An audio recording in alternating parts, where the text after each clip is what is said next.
العالمين والعاقبة للمتقين والصلاة والسلام على سيد الأنبياء والمرسلين خاتم النبيين محمد وعلى آله وصحبه أجمعين اما بعد. میرے دینی اور ایمانی بھائیوں، بزرگوں اور دوستوں، پلک جھپکتے ہی سال ختم ہوتا چلا جا رہا ہے اور ہم اپنی زندگی کے ایک مرحلے کو طے کر کے اپنی موت اور اپنی قبر سے قریب ہوتے چلے جا رہے ہیں، جس کا ہمیں احساس بھی نہیں ہے.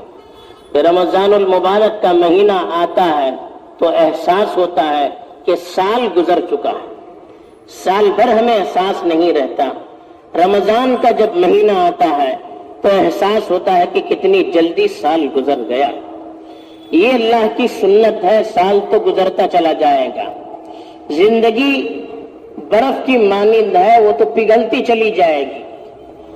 آپ برف کو اگر پانی میں شربت میں ڈال دیں گے تو اس کی ٹھنڈک سے دل کو سکون ملے گا، طبیعت خوش ہو جائے گی اور وہ برف مفید ہوگا آپ کے لیے بھی اور دوسروں کے لیے بھی.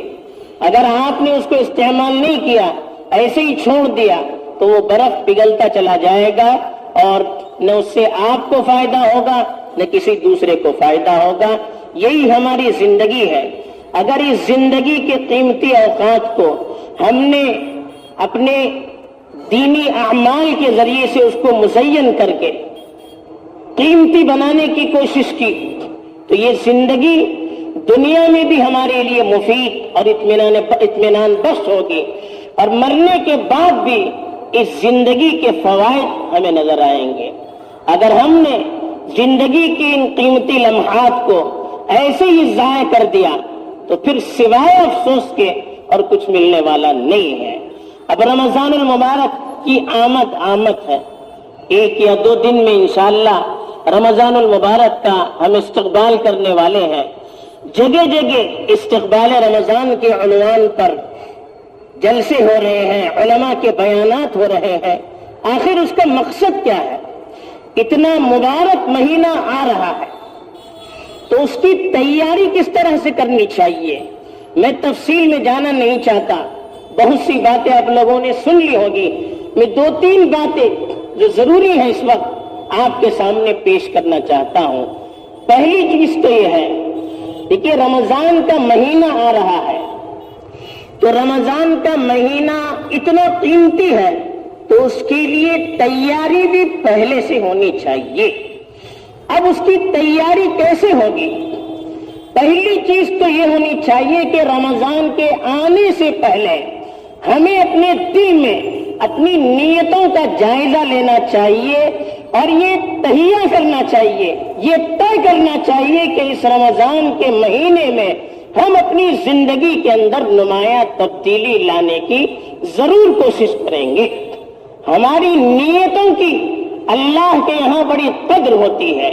جیسے آدمی نیت کرتا ہے وَإِنَّمَا لِكُلِّ امْرِئٍ مَّا نَوَىٰ، حدیث میں فرمایا کہ آدمی جو نیت کرتا ہے اسی کے مطابق اس کے اعمال میں چیزیں لکھ دی جاتی ہے، اس کے لیے توفیق لکھ دی جاتی ہے.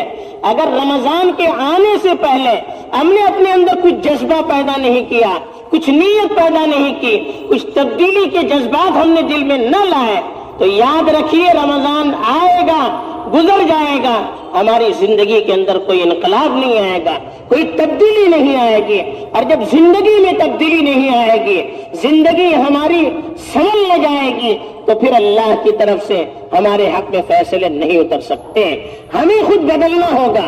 ان اللہ لا یغیر ما بقوم حتی یغیروا ما بانفسهم، اللہ تعالیٰ قوم کے حالات کو اس وقت تک نہیں بدلتے ہیں جب تک کہ قوم اپنے آپ کو بدل نہ دے. تو ہمیں سب سے پہلے یہ نیت کرنی چاہیے کہ رمضان کا مبارک مہینہ آ رہا ہے، یہ بابرکت مہینہ آ رہا ہے، یہ عبادتوں کا مہینہ آ رہا ہے، یہ رحمتوں کا مہینہ آ رہا ہے، یہ تلاوت کا مہینہ آ رہا ہے، یہ اطاعت کا مہینہ آ رہا ہے. تو ہم دل سے یہ نیت کریں کہ اس مہینے میں خوب سے خوب فائدہ اٹھا کر ہم اپنی زندگی کے اندر نمایاں تبدیلی لائیں گے. ہماری رمضان سے پہلے کی زندگی اور رمضان کے بعد کی زندگی کے اندر نمایاں فرق ہوگا، دینی اعتبار سے، طاعت کے اعتبار سے، اخلاص کے اعتبار سے، اعمال کے اعتبار سے، دینی حمیت کے اعتبار سے، دینی غیرت کے اعتبار سے، اور ہر طرح کے اسلامی اعمال اور اسلامی جذبات کے اعتبار سے ہماری رمضان کے پہلے والی زندگی اور رمضان کے بعد والی زندگی میں نمایاں فرق ہوگا۔ اس کی ہمیں سب سے پہلے نیت کرنے کی ضرورت ہے۔ دوسری چیز، رمضان آتا ہے تو ہم سوچتے ہیں کہ بہت سا کام کریں گے، بہت اطاعت کریں گے، لیکن یہ ہوگا کب؟ جب تک رمضان کے مہینے میں ہم اپنے آپ کو اللہ کے لیے فارغ نہ کر دیں گے، تب تک رمضان کا صحیح طور پر فائدہ نہیں اٹھا سکتے، رمضان کی صحیح طور پر قدردانی نہیں ہو سکتی۔ جب رمضان سے صحیح فائدہ نہیں اٹھا سکتے، جب رمضان کی صحیح قدردانی نہیں ہوگی، تو پھر ہماری زندگی کے اندر کوئی تبدیلی نہیں آئے گی، اور زندگی میں تبدیلی نہیں ہوگی تو اللہ کی طرف سے ہمارے حق میں فیصلے نہیں اتر سکتے۔ تو ہمیں اپنے آپ کو اس کے لیے فارغ بھی کرنا چاہیے۔ افسوس ہوتا ہے کہ رمضان کے آنے سے پہلے ہم دنیا بھر کی تیاریوں میں مشغول ہو جاتے ہیں۔ تاجر اپنی تجارت کو چمکانے کے بارے میں سوچتا ہے، کیسے زیادہ سے زیادہ وقت اپنے کاروبار میں لگائے گا، کیسے زیادہ سے زیادہ کمانے کی فکر کرے گا، اس کے لیے وہ اپنے اوقات کو ترتیب دیتا ہے۔ دوسرے لوگ اپنے اپنے اعتبار سے رمضان کے اوقات کو گزارنے کے لیے اپنا نظام ترتیب دیتے ہیں، لیکن اصل جو مقصد ہے کہ رمضان کی برکتوں سے فائدہ اٹھانا ہے، رمضان کے اعمال سے فائدہ اٹھانا ہے، تو ہمیں اپنے آپ کو رمضان کے لیے فارغ کرنا ہوگا، ہمیں اپنے آپ کو اللہ کے لیے فارغ رکھنا ہوگا، ہمیں اپنے آپ کو اعمال کے لیے فارغ رکھنا ہوگا۔ اس کے بغیر کوئی کام نہیں ہو سکتا۔ تیسرا جو ہمیں کام کرنا ہے، رمضان کے آنے سے پہلے اللہ سے دعائیں کثرت سے مانگنی چاہیے، توفیق مانگنی چاہیے۔ اللہ کی توفیق کے بغیر کوئی خیر وجود میں نہیں آ سکتا۔ ہم نے اگر اللہ کے سامنے گڑ گڑایا نہیں، رمضان کے لیے ہم نے اللہ سے دعائیں نہیں کی، تو ممکن ہے رمضان آئے گا اور چلا جائے گا، ہماری زندگی کے اندر کوئی تبدیلی نہیں ہوگی، ہمیں صحیح اعمال کی توفیق نہیں ملے گی۔ کتنے لوگ ایسے ہیں رمضان سے پہلے صحت مند رہتے ہیں، رمضان آتا ہے تو بیمار ہو جاتے ہیں۔ کتنے لوگ وہ ہیں جو رمضان کو خرافات میں گزارتے ہیں، کتنے وہ لوگ ہیں جو رمضان کو کاروبار کے حوالے کر دیتے ہیں۔ ہوتا کیوں ہے؟ ہم دل سے اللہ کے یہاں اللہ سے مانگتے نہیں ہیں، ہم دل سے اللہ کے سامنے گڑ گڑاتے نہیں ہیں، ہم دل سے نہیں چاہتے ہیں کہ رمضان کا مہینہ ہمارے لیے مبارک ثابت ہو، ہمارے لیے بابرکت ثابت ہو، یہ ہم دل سے چاہتے نہیں ہیں، یہ ہم دعائیں نہیں کرتے ہیں۔